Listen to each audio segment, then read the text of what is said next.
So welcome everyone to this beautiful and amazing channel named Geeks for Geek School. Thank you very much all of you for joining me at this time, and today we are going to develop a very amazing app, and the name of that game is Fruit Ninja. That's right, it's a very famous game and I know you must have played it at some point of the time definitely. And before moving to the lecture, before diving into the platform, I would like to tell you about this App Lab course. I know I have already conveyed the information about this course many times in the previous lectures, but yes, I would like to again, remind you for this course because the seats for this course are very limited. Seats are limited. That is the reason I want every one of you to just avail this beautiful opportunity which we have come up with for you guys. Right, so this course is based on App Lab, and if you want to learn how you can develop mobile applications, if you want to learn how you can develop user interfaces for mobile applications, you want to learn how you can make those user interfaces more interactive, and how can you create multi-screen applications, then this course is made for you.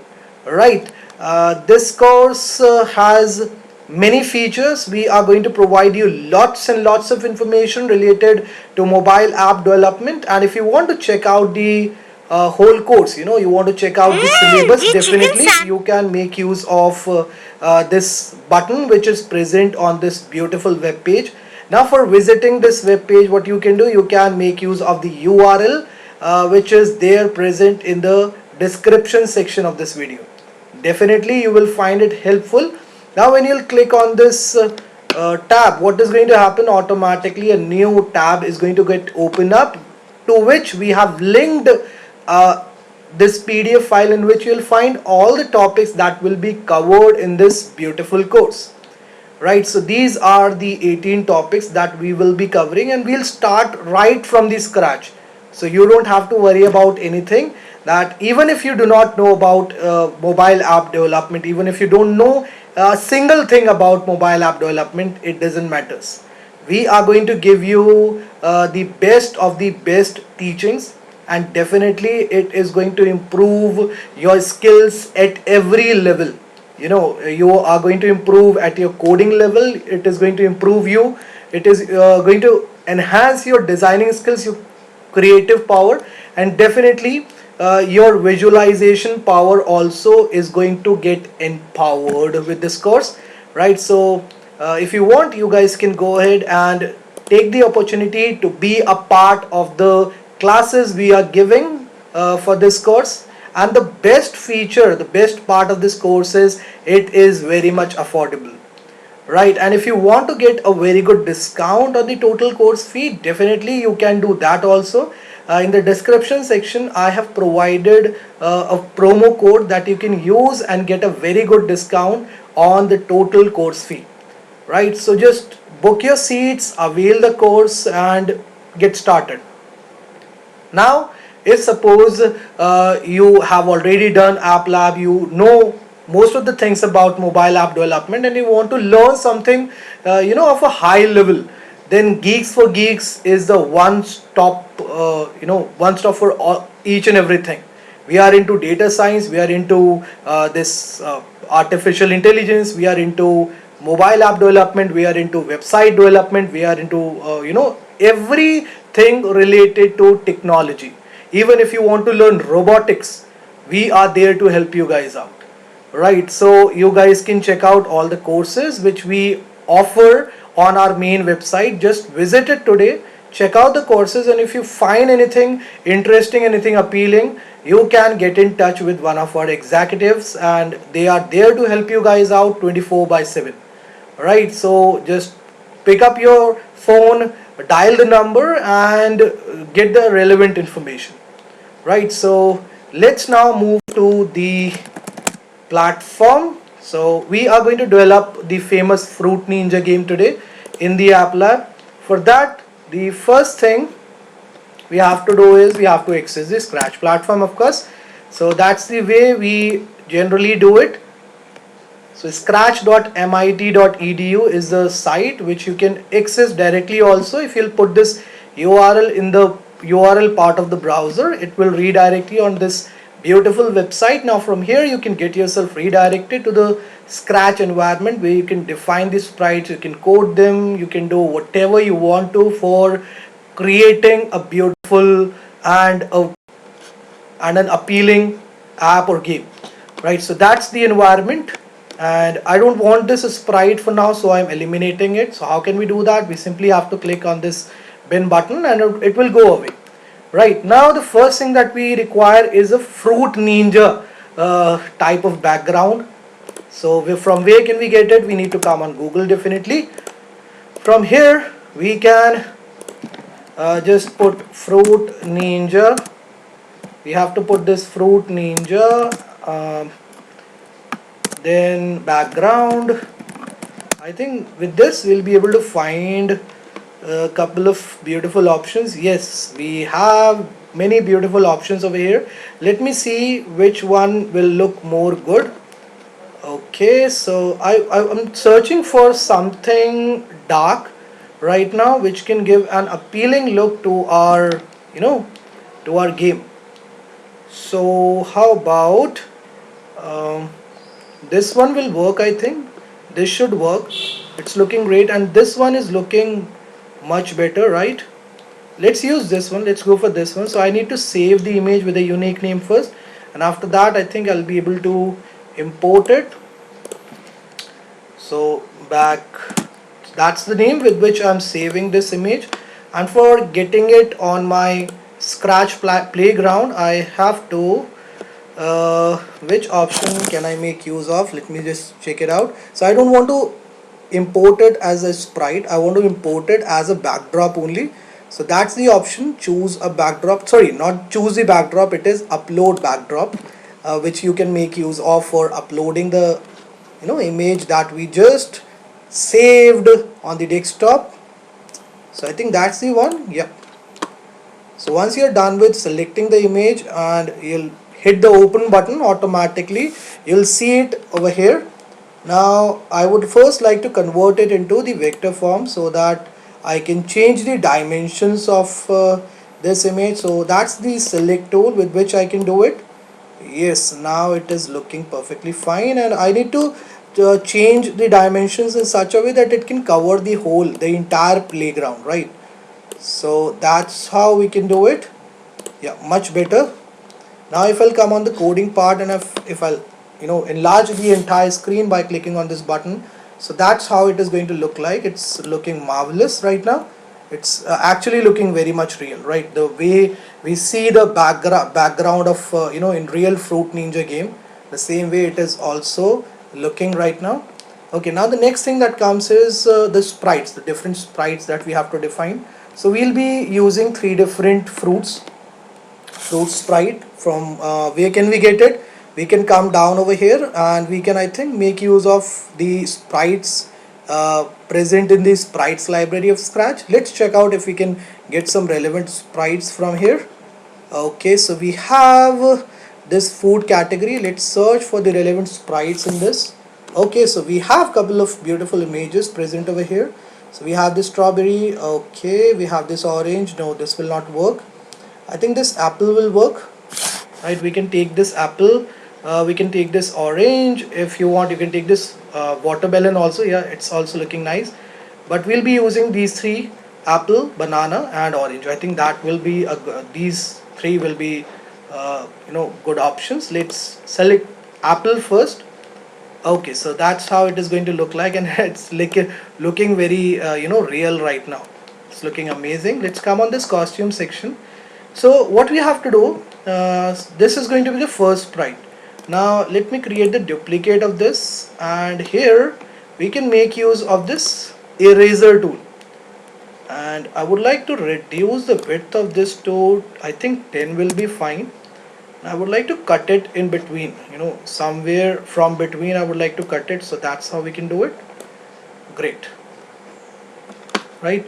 And how about if I'll cut it like from the opposite direction? No, that will not work. I think we can cut it like this, and with the help of this then selection tool, I think we'll be able to move both the parts apart. No, not like that.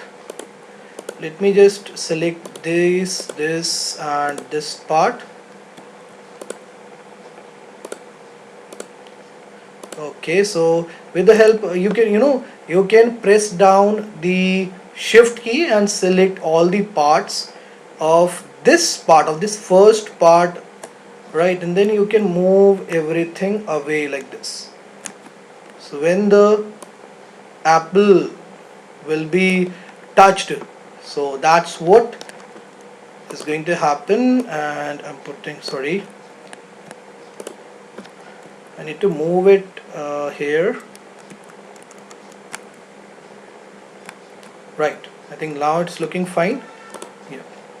Okay, so that's how, you can just show it as if the user has cutted this sprite from between. Okay, so that's how it is going to give us a real feeling as if we are playing a real Fruit Ninja game.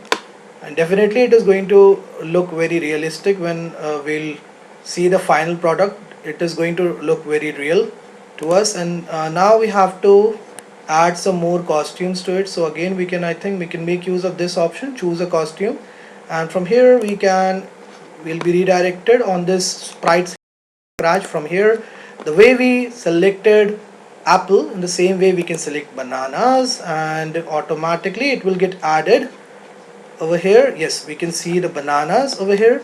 Now the way I have created a duplicate of this, in the same way I'm going to create a duplicate of this bananas sprite. And let's use this eraser tool, and I would like to cut it in between, from between, and we can then make use of this selection tool, I think. And you have to press down the shift key while selecting, these parts of this. For the just a second, yeah, I need to select this one also because it's a different part. It's not included in the. Okay, I think that's fine if I'll keep it. Yeah, that's perfectly fine. So when the user will hit this banana sprite, so I would be coding it in such a way that automatically the costume will change, and that's what the user will see. Initially it will see this sprite. As soon as he'll hit this sprite, automatically it will change into this. So he's going to get a feeling as if he's playing a real Fruit Ninja game, right? Let's now add one more fruit. So we can make use of again this choose a costume option. It will redirect you to this sprites library. From this food option, let me select this orange. Okay, so it's going to take a bit of time, and after that you will be able to see it getting reflected in this costumes library. The way we duplicated these two costumes, in the same way we are going to duplicate this one also, and we are going to follow the same process. Eraser tool, then we'll erase this part, and then we can, I think this much is not, I would like to erase it in between, yeah, now it is perfectly fine. Or else we can do it like this. I think that's better. Or we can make it like this. No, yeah, now it is better. Okay, let me make use of this tool, and I would first like to select all the parts of this the topmost part, which is getting reflected right now over here. Okay, I'm able to move it apart. Yep. Okay, so I'm done with creating all the costumes over here. So I would like to bring the original ones together, and after that it is going to be the these three sprites. So that is the sequence which I will be following. Okay, so I'm done with creating all the sprites. Right now let me just check the comment box. If I have anything to answer, definitely I would answer that first. Yesterday also I think there were some students who asked me some questions, but really sorry, I failed to give the answer of those questions just because of short of time. If you have any queries, you guys can put your queries in the comment box. Definitely I'm going to answer all of them today. And really sorry that I was not able to give the answers of your you know your questions yesterday, just because of short of time. I was short of time. Okay, so we are almost done. We are done with creating all the sprites. Now we are going to define the coding part. So this we will select, and now let's come on this event section first. So when the flag will be clicked, what should happen? So I would first like to set the size of this sprite. Now the size of this sprite should be, if I'll change it to 120, I think it is going to look better. Let me just check it out. Yeah, 120 is a better option. Once the size is set, what should happen? So let's define a variable for keeping a check on the velocity with which the sprites are going to come on the playground. So for this we can make use of this variable velocity. Okay, so I have created a variable with name velocity, and now I would first like to set the value of this variable. How can we do that? Using this block. Absolutely right. So from here we can select this velocity. So that is going to set our that is going to set the value of this variable to 0. Okay, now let's make use of this go to xy block. Okay, and initially I would like to see it at this position. I think 90 and minus 165 is going to, why I'm defining this position, as you know that it extends uh, till minus 40 in the left side. If you'll consider the horizontal axis, so it extends till minus 40 at till this point, and here it is 240. So, and if you'll consider the y-axis, so it's of 180. So 180 minus 180, and in the middle it is 0, and in the horizontal axis it is minus 240, 240 and 0 in the middle, right? So that's the reason I've defined 90 and minus 165. How about if I'll change it to 100? I think that is also going to give us the correct output. Now if I'll hit this flag option, so yes, because initially I don't want to see any of the sprites getting reflected over here. That's the reason I defined this code. Besides that, still it's visible to us over here. Now how can we hide it? We can make use of this hide block, right? Where is that? That's the one. Now when you'll hit the flag button, automatically the sprite will go away. We'll not be able to see it. Let's now come on this control section, and from here I would like to pick up when I start as a clone. But before that we need a forever loop which is going to help us in creating the clones of the sprite forever till the game is on. So inside this forever block we can put create clone of. You can find it easily in the control section of this Scratch platform. Okay, so create clone of myself, so clone will get created, and after 2 seconds we need to give a gap of 2 seconds in between the creation of the 2 consecutive clones. So that's how we can do it. You can give it 2, you can give it 3, you can give it 4, whatever you want to give. You can pass the value accordingly over here in this input box. Now let's see what's going to happen when we'll run this flag, when we'll click this flag. So right now we are not able to see anything. Why? Because all the sprites are in hidden mode. We've used this hide block. That's the reason we're not able to see any of the sprites.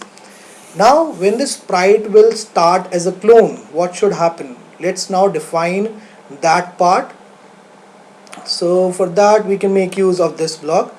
When I start as a clone, so I would first like to again set the velocity equal to 0.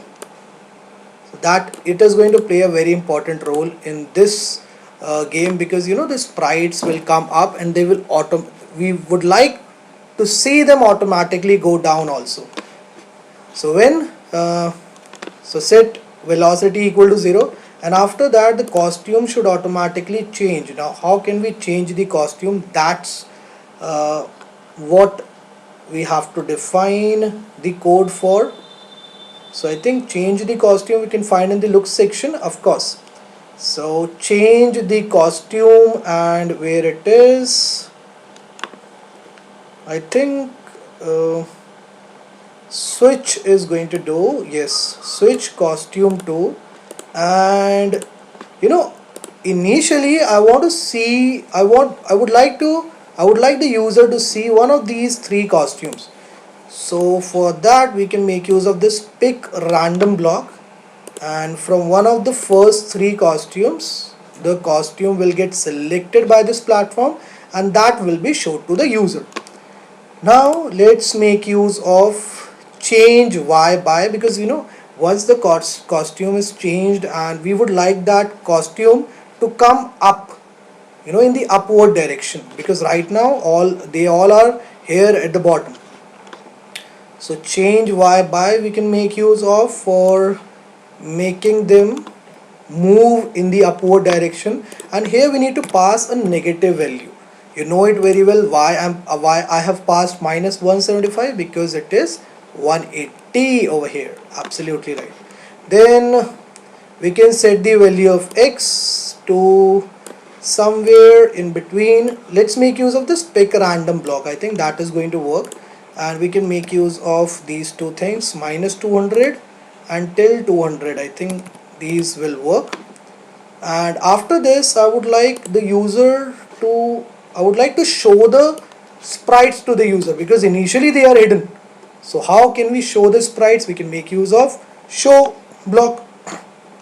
Now let's make use of this repeat block for repeating some commands, for some number of times. So for that I would again like to make use of this pick random block, and randomly somewhere in between 20 to 25 the command which I'm going to put inside this block will be repeated by this platform. So the first thing I would like to do is let's make use of this change variable, change velocity by. I would like to change the value of this velocity variable by 1, and then as on the basis of this variable I would like to change the y part also too. So change y by, and after that inside this we can drop this velocity variable. Now the value of y, the y position of the sprite, we have made it dependent on this velocity component, right? And finally we can set the velocity back to 0, because we want it to come down also. The sprite should come down also after traveling some distance in the upward direction. Now if I'll run the game, let's see what's the output we'll get. Okay, so it's here at this point, and see, so that's what you will get as an output, right? Just try it out yourself. I think you'll be able to get the required output.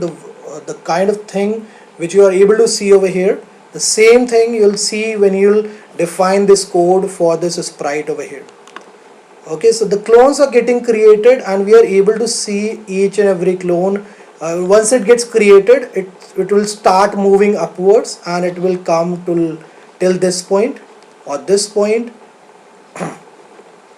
right? It will travel some distance in the upward direction, and after that they are not going back, because I haven't defined any code for that part yet. I'll do it now, right? But these sprites over here are looking quite big. So what we can do, we can just change the size to if I'll change the size to 40, no, not 45, I think. Okay, I think because I have defined the set size equal to 120, that's what is making the size of the sprite 120%. Let me make it 80, not 80, I think 90 is going to be a good option. And let's see what's gonna happen now. Yeah, so I think that's the correct size. It will work, this size will work. Yeah, so we can keep it 90 over here. Now let's again define a repeat block. So I'm copying this repeat block from here, and I'm putting it right below this set velocity equal to 0 block, and here I would like to repeat these statements which I'm going to put inside this repeat block for 23 or 25 times. So I'm making it 23 for now, and the first thing I would like to do is I'm changing it to -1. That will do.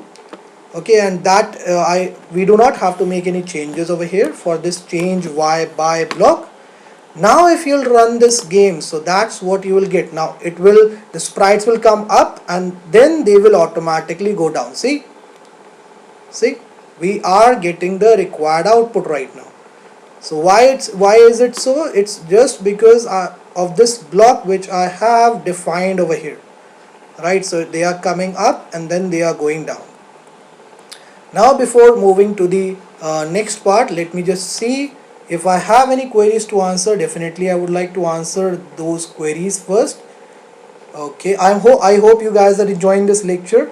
Do like and share this video in your group so as to make it reach the maximum students possible, please. And thank you very much for all the efforts and all the interest that you are showing in our videos. Thank you so very much, guys. And make sure the free of cost coding which you are currently taking the benefit of, you can make it reach to the next level, and next level will be when more students will come and join our channel and they all will learn the coding, this coding thing, this beautiful thing, free of cost. That's what our main aim is, right? Okay, let's move to the next part. Now for the next part, what we can do, we can first come on this my blocks, and let's first create a block over here. So make a block, and I would like to add a block with name, let's say, how about touch? I think touch is going to work. Okay, so I have created a block over here. Now let's define a code for this block. So if, let's come on this control statement first.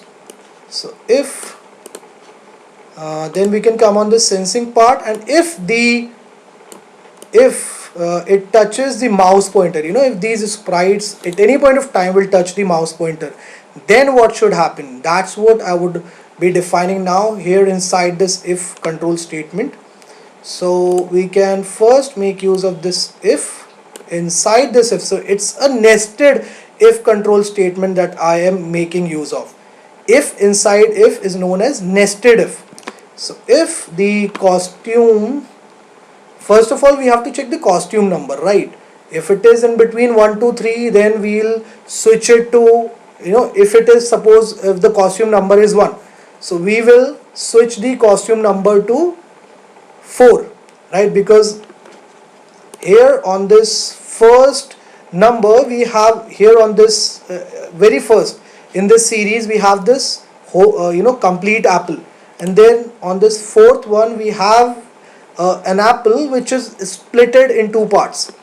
Okay, so if it is if costume number is equal to 1, if the mouse touches the costume, then it will automatically, the costume should change, and that's what should get reflected on the screen, right? So let's make use of, I think we can make use of this operators. So I am using this equal to, and from here we can select costume number. Where is that? That's the 1. Okay, so costume number 1. If the costume number is equals to 1, then what should happen? I would like to switch the costume to what's the name of that costume? It is Apple 2. Sorry, the name of the costume is Apple 2. So we can change it to Apple 2. Likewise we can define the code for the other costumes also. So if the costume number is equal to 2, then it should change to banana 2. I think that's bananas 2. Yeah, it is bananas 2. Okay, and if the costume number is equal to 3, then it should change to orange 2. Right, now let's see what's gonna happen if I'll run the game. So I'm going to run it on a bigger screen. Okay, nothing happened, nothing happened.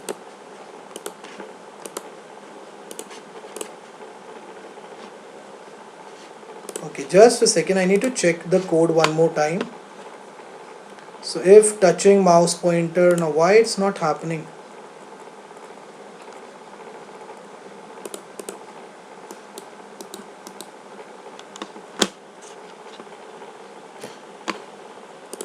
Okay, I haven't defined anything with which we can run this, touching block. That's the reason it is happening. We have to add this to, somewhere over here in this previous code. So change velocity by 1, and then at this point we can add this touching block, right? We can get it from here, we can put it inside this first repeat block. Okay, and after that we can also put it inside this second repeat block. That is also going to give us the required output. Am I right? 1 2. And besides, let me just change the value of x also, so that we can get the correct output. So I'm changing it to x3, sorry, right? Okay, let me now see what's the output we'll get if we'll run the code. Okay, so we are getting the right output. See, because we have, the value of x is also changing. See how beautiful the game is looking now.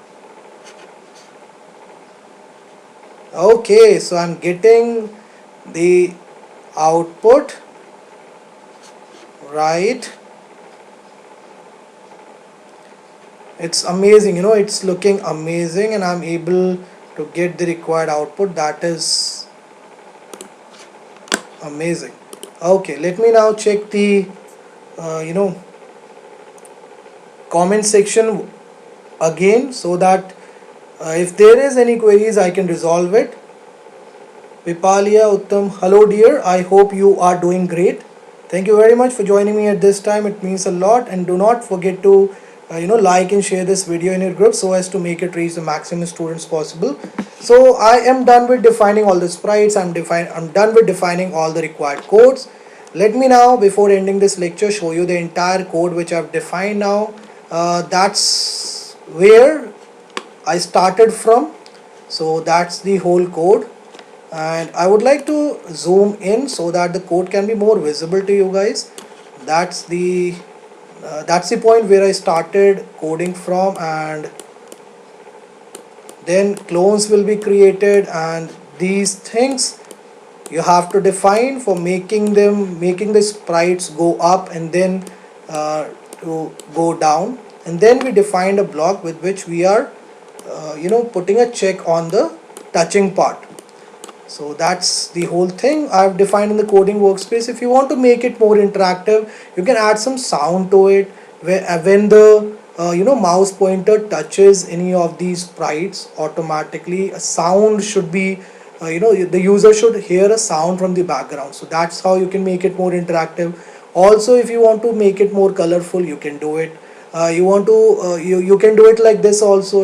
As soon as you'll touch the pointer on the as soon as the sprites touches the pointer, automatically the costume should change, and also stars should come out of these sprites. So I think that is going to give a more realistic feel to the user, right? Okay, so this is it from my side, and before ending the lecture, I would like to again tell you about this amazing and beautiful course we have come up with. So this course is based on App Lab, and if you want to learn how you can design mobile applications, how you can design the user interfaces of mobile applications, how you can create a multi-screen application, then this course is for you, right? If you want to check out the syllabus that will be covered in this course, you can click on this button, which will redirect you on a tab which is linked to a PDF, right, where you can find all the topics that you will be taught in the tutorials you will be provided in the course. And secondly, there will be much more, there will be many more things in the online coding classes that we will be providing you in this course. The best part of this course is it is very much affordable, And if you want to get a more good discount, if you want to get some discount on this total fee of the course, you can check out the promo code which is given in the description section. Use it and get a good discount on the total course fee. Besides, the URL of this web page on which the information related to this course is present is also there in the description section. So just visit it, check it out, and let us know if you have any queries related to it. We are there to sort it out also. And besides, the seats are limited, so it's better if you'll avail the course now and book your seats. So this is it from my side in this lecture. Hope you guys enjoyed this one a lot. Thank you very much for being there with me in this tutorial. Have a great day ahead. Bye bye everyone.